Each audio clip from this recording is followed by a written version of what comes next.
Hi everyone, Gigabeef here, and today we're going to talk about everyone's favourite trader, Jaeger. Controversial opinion, but I don't think Jaeger is actually that bad. But, before you start going red in the face, last wipe I hated his guts too when I saw the quest initially, but after giving it a go, and after getting him to level 2, even with the standard account, it was much easier to progress. This wipe I got stuck in and have completed them all on my hunt for the fabled Kappa case. Today we'll be talking about the best strategy to get through him, which quests are easier than others, and generally how to deal with the most notorious trader in EFT. So stick around and let's get going. Okay, so the first question is, why is Jaeger so hated? Well, this is usually because he gives little to no reputation gain for his quests, and the tasks themselves can be quite frustrating at times. Then to add insult to injury, completing quests for other traders can also give you negative reputation for Jaeger, further hampering your progress. He also blocks the hideout, as he is required to be at level 2 for Water Collector 2, and level 3 for Water Collector 3.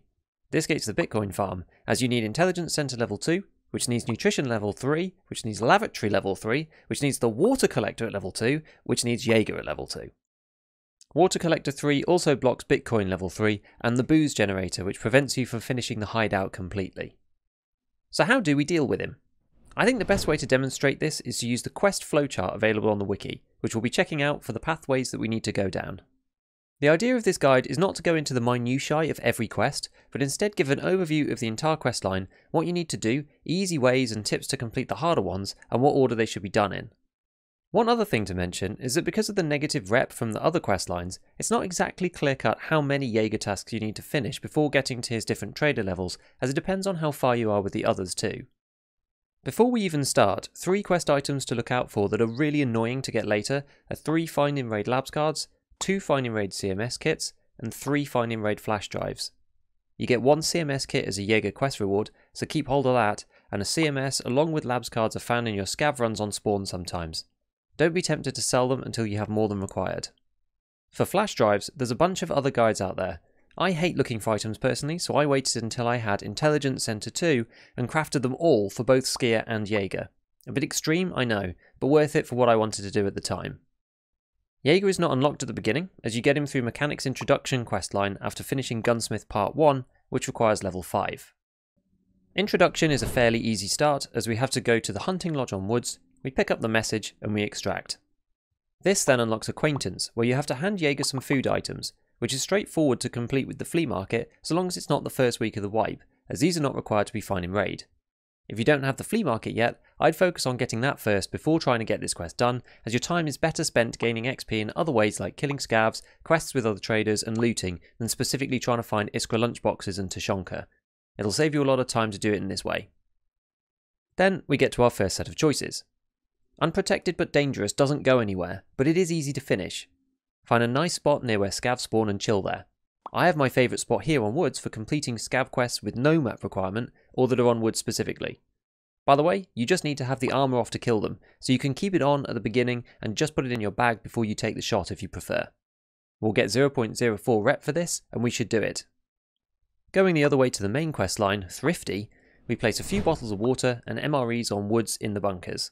This quest is no biggie. The next survivalist path quest is a dehydration one. I like to do this on Woods, so get right to the end near the extract with some food that gives decent negative hydration, like a couple of Slickers or a can of mayo, and then eat them all and sit there for 5 minutes, healing with a Salewa and leave. This quest could also be done on Shoreline fairly easily too if you prefer. The next quest up is the Wounded Beast, which is a massive crossroad for Jaeger. We have to kill 4 scavs while suffering from the pain effect, and you don't get any reputation annoyingly, but you do get 3 other quests once it's finished.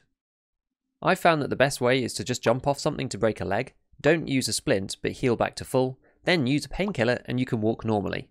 This will keep the effect on so you can get your scav kills. Again for this one, I use my spot on Woods. Next up we have a few choices. For the Survivalist Path Tough Guy, we have to kill 4 scavs on Woods with no meds. So firstly, you don't get any rep for this one either, but it unlocks 2 really easy quests afterwards that do give rep. This is also the quest that gives you 1 Find in Raid CMS, so it's important for later on. The kicker is you can't do the onward quests until at least level 20 and then level 28, so until you're there, don't worry about it too much. To complete this one, you can't even use meds after killing the scavs, so although I do prefer to use my wood spot for this one again, I would prefer to complete it when I spawn on the west side of Woods so that I'm near the extract when I'm finished. The 2 level gated quests after this are Courtesy Visit at 20, which is just visit a few places on Shoreline, and Nostalgia, which is a resort fetch quest. These are both pretty straightforward. Okay, so back to our quest Crossroad. Cold Blooded is a quest that seems like a really awful time, and is usually the cause of all of the upset around Jaeger and his quest lines. However, it's another important one unfortunately, as it unlocks 3 more quests after it. For this, we have to kill 3 PMCs with a headshot, whilst having a tremor. Honestly, it really sounds like a nightmare, but there is a strategy for it. Pain causes tremors, so you just need to break a limb, and use painkillers again like we did before, but this time, just run around factory like a nutcase until you get it, because of the high concentration of PMCs. However, this one gets harder and harder as the wipe progresses due to the increasingly geared players on factory. It is better if you get an arm break, as otherwise you can't run without hurting yourself and shouting, but it can be done with the leg break as it's easier to inflict it on yourself. I think this task is the one that causes the most controversy because of how stupid it sounds, but once you focus on it, it actually doesn't take that long. I'd recommend getting a weapon like the MP5 or the MP9, which has a controllable recoil and decent fire rate at close range, and so is perfect for getting those headshots. 5 seconds before we continue, please don't forget to subscribe if you want to see more content like this in the future. Alright, let's carry on. After finishing this, the 3 quests unlocked are firstly Ambulance, which is a level 25 capped quest for finding raid items, which is why we want to keep the CMS reward from Tough Guy, and you can craft the defibs in the hideout and med station level 2. This gives a super 0.3 rep, so it's an excellent one once you have the levels. The next one is Junkie, which is yet another quest where you can sit there and shoot scavs from a safe spot. The trick to this is that some food items also give you the status effect that you need to complete it, so I actually did it with NRG drinks, but I believe milk and hot rods also work. The final one is Combat Medic, but for this you just need to get to Vitality level 5. This is done by taking damage, so it happens over time, but you can rub yourself on barbed wire and heal up if you really want to force it. You can get 1 level from Ambulance too, so technically you only have to get it to level 4 and then pick up the reward, but you'll get this one eventually regardless, because if you're running maps where you'll get damaged or die often like Factory, it'll come pretty quick. The next task in the main questline is Secured Perimeter, which blocks the entire rest of the Jaeger questline, so is another really important one to finish. For 8 PMC kills in Factory in the office area, it's a bit of an annoying one, but you get it eventually by throwing yourself at Factory over and over. Don't be afraid to run in, hunt for people, and leave straight away if the raid is dead.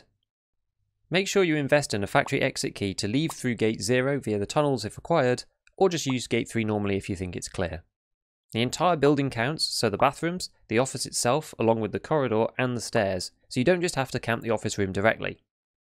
I used to like combining this with the Mosin quest for Tarkov Shooter Part 3, where you have to get sub 25 meter kills on PMCs, but with the increased thorax HP, this has made life quite difficult.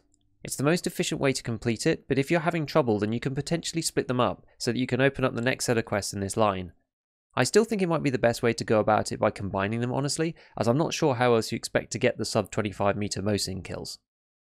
After this, we unlock a further 3 quests, 2 of which are really straightforward. The first one is Reserve, which is a really easy visit to the mill base to find some crates. You don't even have to survive and extract for this one. Next is Woods Cleaning for 40 scav kills on any map, and this just happens as you play. You have to kill scavs on any map, it couldn't be easier. The final one is the Huntsman's Path, or Killing Reshala.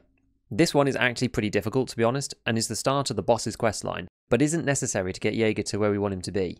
I'm going to leave this line for now, and maybe we'll come back to it another time, because fighting the bosses really needs its own dedicated series. Once we've finished Woods Cleaning, we get another couple of quests here too. The first one is Controller, which basically involves going to Factory and flashbanging people until you get it, and you only need 2, so it's not all that bad. Fishing Place requires our 3 labs cards, which is why we saved them up from before. If you still don't have them, you can use the Hunt for the bosses as potential spawn points to achieve these items. Finally, we have Evil Watchman, where we have to kill 7 players in dorms. This is a pretty tough quest for newer players, as PMCs who go to dorms are typically quite patient, fairly geared, and normally decently experienced. As dorms is a Reshala spawn, there's usually some action going on there. My best advice would be to combine this one with hitting the dorms rooms with the safes in to try to find rare items for some of the later Ragman quests, and in particular Bronze Lions, which can be a real challenge, at least for me. Progressing through Jaeger's questlines can be a real ordeal at times, but focusing on the easier quests and having a strategy for the harder ones makes it much more manageable. Once you get through some of the tricky blockers, many of the quests that open up to you afterwards are really easy, and interestingly, I ended up getting Jaeger to level 4 before any other trader. It's primarily getting to level 2 first that is the problem. Also, don't forget that there is the Tarkov Shooter questline 2 that you get after Mechanics Gunsmith 5 at level 17, which again, I'll likely cover in another series, but these give Jaeger Rep 2, so there are plenty of potential quests that can get you up there once you have the levels to reach them. So remember to sub and hit the bell if you want to see more. You can also follow me on Twitter, and I stream on Twitch on Wednesdays, Fridays, and Saturday evenings UK time. Until then, I'll see you next time, and as always, have fun in your raids.